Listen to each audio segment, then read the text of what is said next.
I've been asked to start with a karakia, so if you know it, join in. Taku te ho ki te tonga, kia mā kina kina ki uta, kia mā tara tara ki tai, e he ake ana te atakora, he tio, he huha, he hohu.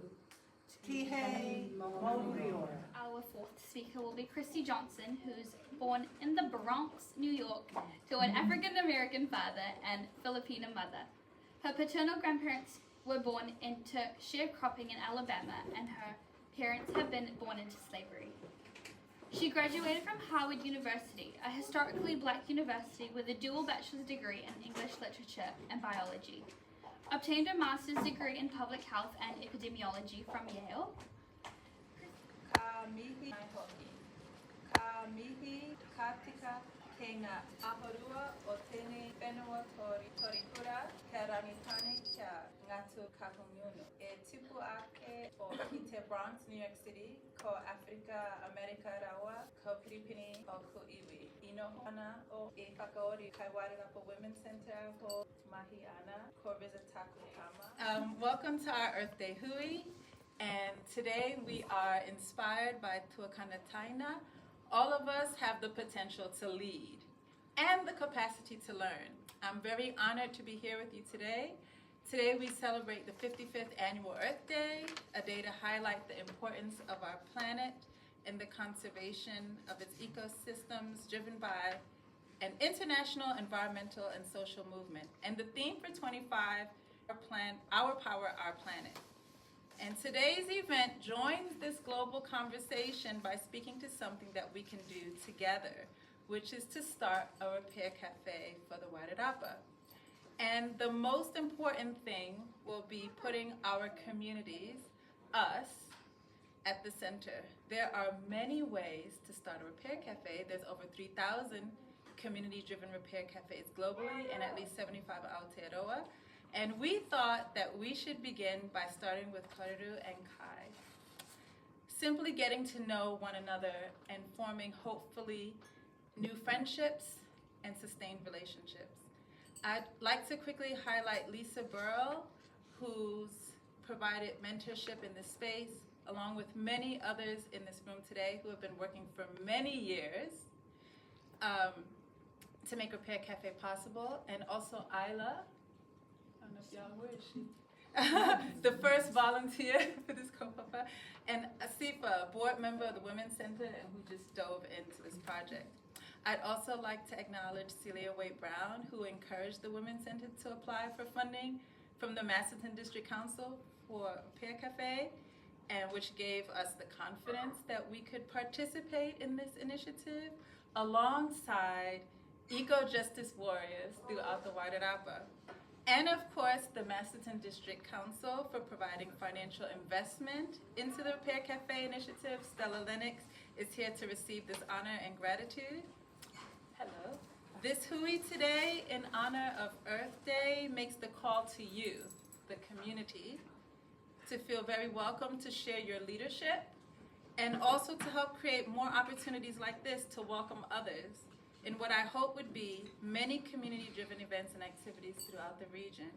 And by having multiple intimate events like this one, we hope that everyone in our community has the opportunity to participate and be celebrated. Let us now give thanks to Papatuanuku. We strive to love and protect her. Through Papatuanuku, we are family, brothers and sisters. I call upon my ancestors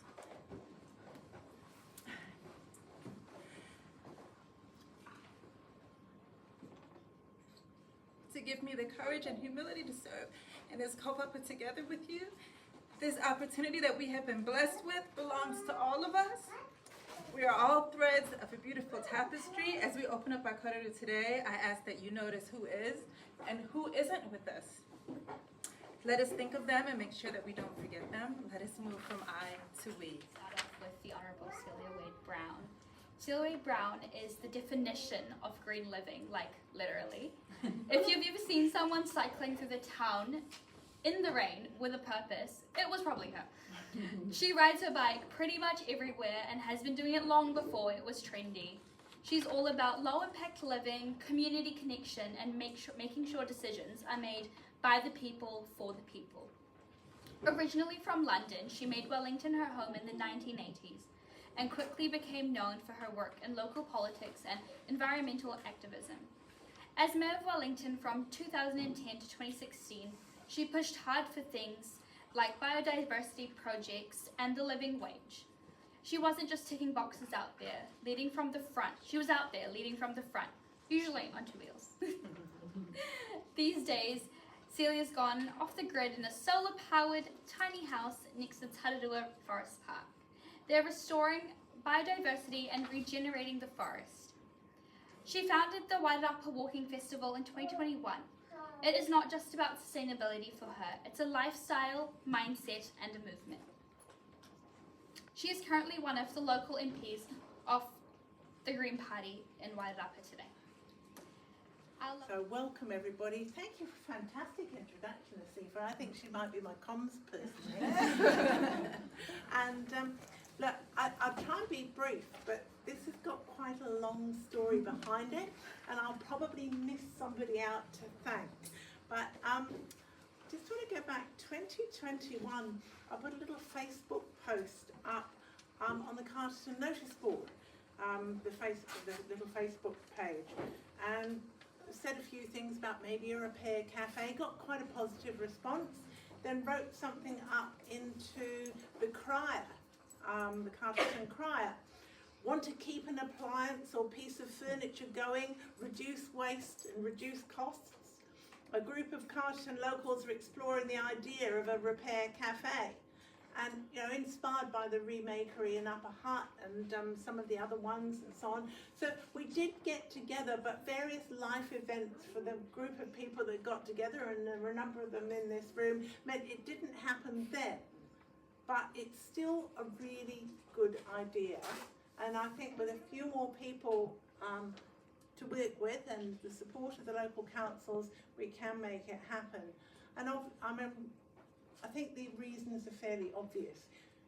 The landfill mountains are growing, clothes exports, and I worked in Ghana briefly, and it breaks my heart to see their beaches covered in the clothes we thought were a good idea, but then got rid of, and put them in a clothing bin, and guess where they go? Not necessarily to be reused in New Zealand. Having said that, there are some good initiatives happening, so I just wanted to thank the people that are doing work, like Armour in Featherston, the Wairarapa Resource Centre, all of the different op shops that actually fix things and put things out. How many people are wearing something from an op shop? Or almost everything from an op shop. And that's great, well done. And thank you to all of the people who maybe for their jobs do repair work. These boots, I love my boots. They have been repaired and resold and sewn up together for so many times. So, there are people that are making a living doing repair jobs, electrical or shoe repairs or furniture repairs. And, but people can't do it for nothing as well, on the whole. I also wanted to thank Come Sew With Me. Has anyone been to Come Sew With Me? Yeah, fantastic place. And Bannister, Heather Bannister, does a lovely job, and people have such fun there, and she helped fix my 100-year-old sewing machine too. There's also the men's shed, and there's lots of different little opportunities that we can perhaps bring together. It doesn't have to be just one thing, and it doesn't have to be just one place. And of course, why waste? From the food side of things. So that's where some of these ideas came from. The other examples that might specialise in just one thing, like in Wellington, I have to mention bicycles, sorry, I do, after that intro. There's Re-Bicycle Kōrero, which is a sort of second time around, and people's bikes that maybe they've done an upgrade, or maybe they've got old like me and need an e-bike, so they've got one bike to spare. you know, they go on and they find a new home. And I actually brought a few over for some of the refugee communities over here, which was a really good thing to do. So it might be that it's not one place that is just linking things up better so people know about it. And then I just want to say a couple of things about the right to repair bill. So, sorry, before I get to the right to repair, one little word about the Waste Minimisation Act. That was introduced by Nandor Tankshos, who's a Green, and it's quite interesting when things flip-flop between elections, you know, and you spend the first 6 months getting rid of whatever the last lot did. There are some bills that just carry on. And they may need improving, and I think there's going to be some improvements to the Waste Minimisation Act, but that was Nandor's idea and it's kept going. Yeah, and we've got now, and that takes a levy based on the amount of rubbish that goes to landfill, and half of it goes to central government for sort of national initiatives, and half of it comes back to local government. Maybe Stella will be able to enlighten us a little bit more about what happens to what comes back here. It is trying to move things back. So it's not our fault when we buy something, one tiny little bit goes wrong and you can't fix it and they want you to have a complete replacement, or it's just out of warranty. Why do things break down 1 month after the warranty? You know? Is it design, or am I being too conspiracy theorist in that one? I don't know. But Marama Davidson's right to repair bill got drawn out of the biscuit tin, which is a very strange bit of democracy in this country that I won't go into, but it's a member's bill, so she wrote it and the staff helped. It got, and a lot of members' bills, great ideas get pulled out of the biscuit tin and then they die. But this one had its first reading and it was supported not just by the Greens and Labour and Te Pāti Māori, but also by another party or two, and so it got to go to select committee. Has anyone here written a submission on the right to repair bill? Thank you, thank you. So again, so it's at select committee, so it's listening to experts and people with good ideas, and probably a few people with bad ideas as well. That's what select committees are all about. And they will bring it back from that to Parliament, and hopefully it will be good. But the aim of the bill is to amend the Consumer Guarantees Act to require manufacturers to make repair parts and information available to consumers, extending the lifetime of products. And what is wonderful is that Federated Farmers have come in behind this for support, because they don't want to have to take their tractor hundreds of kilometres to an authorised dealer. They want to be able to fix it themselves when they can. So if Federated Farmers has got behind a Green Party bill, I feel reasonably hopeful for its future. So that's enough from me. Thank you. Our lovely next speaker is Stella Lennox. She is a dedicated and dynamic elected member of the Masterton District Council. As the brand and marketing advisor of the Transit Group, Masterton's family-owned nationwide transport and tourism company. Born and raised in Masterton, she left the region after college to explore opportunities overseas. She's very enthusiastic on making Masterton an even more thriving and prosperous place to live. Thank you. Kia ora, everybody. For those that don't know me, I'm Stella Lennox, elected member of the Masterton District Council.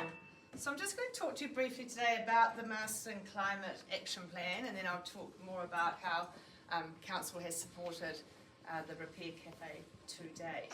So the Climate Change Community Focus Group was established in 2021 to support the development of our plan.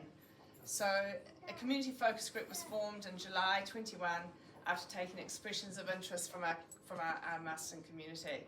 So 10 participants were selected by a panel of elected members for the focus group. Chris, were you part of that? Yes, Chris Peters, I'd like to acknowledge him now. Very much a strong Green voice for our community for a long, long time. So thank you for all the work that you've done in this space to date, Chris. So the participants came from a range of different backgrounds, including forestry, farming, climate science, social science, central and local government policy, mana whenua interests in hazard management. A series of workshops were held with the focus group, council staff and elected members to explore different themes related to climate change and to analyse potential solutions for the district. The ideas were then generated in the workshops and they were used to develop a list of actions, which then became a climate action plan. So the members of that group, Andrew Bunny, Nick Gollage, John Hart, Dana Hill, Chris Hollis, Erica Kinder, Michelle McCabe, Lisa McCarran and Joe Waitoa. The plan, so the consultation on the draft plan took place around mid-2022 and the final plan then was adopted in September 22 and 76 actions were identified under 4 themes, and those are community empowerment, circular economy, 20-minute town and climate resilient. That 20-minute town's you're on your bike in here there. Well, I'm sorry, I came by car there. It's okay. I bet it's a leaf. So then obviously from that there was a funding pot that was created. So one of the actions around that is, the fund that was launched around that was in 2023 under our climate action plan. And it was around supporting community climate actions. So the Repair Café certainly ticked that box, and the Masterton Women's Centre was awarded $5,000 through that fund, which is fantastic. So the Repair Café from the get-go was really a community-led initiative, and it's exciting and really wonderful to see the amount of people here today to support that. So it aligns with, so I've got 2 sets of notes here that I'm reading off. The Repair Café aligns with the community empowerment, which includes promoting community leadership and supporting community initiatives, but it also aligns under that circular economy theme, which includes a focus on how we can reduce our consumption and repurpose old items. And I think what I love about this is not only those that like to watch that program, the Repair Café, which we all enjoy, but I notice a lot of the younger generation now are very much noticing this, and especially with those big shops, like I've got teenagers and they're anti-Temu, they're anti-Shein, all those big, big corporate sort of brands. So it's exciting for me to have children, and I know their friends that are already noticing this pattern and want and need to recycle, which I think is really, really awesome. I'd much rather buy my children's clothes from a second-hand shop than brand new. So, it saves in all aspects, which is great. So I guess in regards to the Climate Fund going forward, it's exciting because we've got another round of funding coming up. So the only thing is we've got some left over that we're moving towards the next round for 25-26. So there's going to actually be 100k up for offer this coming round, which is really exciting. So that opens July the 1st. So I'm sure the Repair Café would be, we'd look forward to seeing a grant application from you guys again and supporting you. Yeah, that's all. Thank you. Our third speaker is Lisa Birrell, who is passionate about achieving positive and social change by building strong and purpose-driven teams within the not-for-profit and social enterprise sectors. She has extensive experience in NFP management and governance as the Executive Officer at Carterton School, and the Chair of Te Kura o Papatuanuku and the co-founder of Divine River New Zealand Trust. Lisa finds joy in helping others reconnect with simple, meaningful practices like making something for themselves that also helps the planet. Kia ora koutou, ko Lisa Birrell, whaka ingoa. So my involvement in this Kōrero started back in 2021 from an initial conversation with Celia. She said she wrote in the crier, but also engaged with Te Kura o Papatuanuku, which is another charity I work with, and we started a conversation.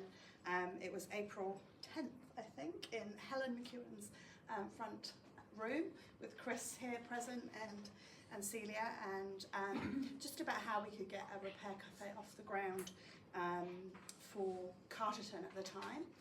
It then evolved to Mika, who's come in with her little one, and there was a good group around it, but like Celia said, due to life events and just general, I think, fatigue in the community after post-COVID, it kind of never quite got off the ground. and Mika had a little baby, so that kind of stopped it as well. So there's lots of reasons why these things happen, but now there's lots more conversation going on around this kaupapa, and it feels like now is the right time for these conversations to happen, both here in Masterton and across the Wairarapa. I'm excited to be part of this story and this growing movement that's grounded in community, creativity, and just caring for both each other and for Papatuanuku, because we need to be active in making this change and doing something about these bigger global climate issues to resolve this for our children, really, who are going to inherit the earth and some of the mistakes maybe we've made along the way. So I think everyone coming here together today, and Christy for all the action she's taking and bringing us together and to connect and to have more conversation around this is really worthwhile. Sarah O'Donnell will be providing our karakia kai. Sarah is grounded in her identity as Mana Whenua. Sarah is deeply connected to her whakapapa and community, whenua-oriented and proud of her heritage. She brings a strong cultural perspective and commitment to collective well-being to every space she engages in. Karakia Kai, I want to also acknowledge Miss Rahila Irshad. She provided the food for us today, and she was a graduate of the Wairarapa Food Safety course that many of you attended. So she has prepared a loving meal for all of us today from her culture in Lahore, Pakistan. Kia ora, I'm Sarah Harani O'Donnell, and it's nice to meet you all and be here today. Nā tō roro, nā taku roro ka ora ai te iwi. With your food basket and my food basket, the people will thrive. Thank you. Kia ora.